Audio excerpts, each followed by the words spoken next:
Alejandro, ¡oh sí! Buscando algo que hacer. ¿Por qué? ¿Por qué vuelvo a casa? No lo sé. Ya ha llegado el momento de hacerlo. Para sacarnos por coche para se llevar. Y algo de mí. Y todo de ti.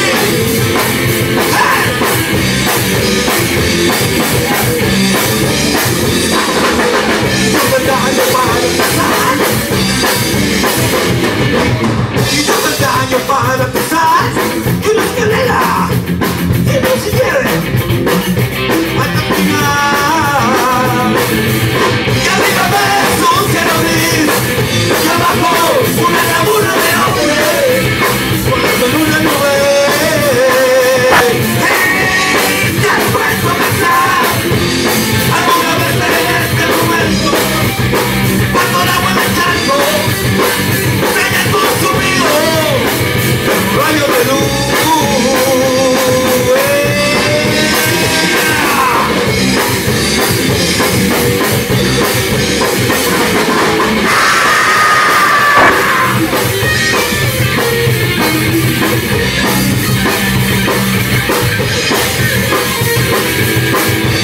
No lo puedes negar.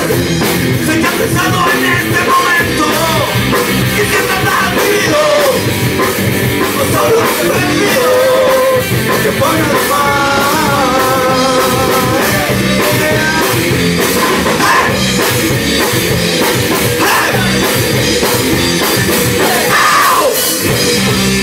Gracias.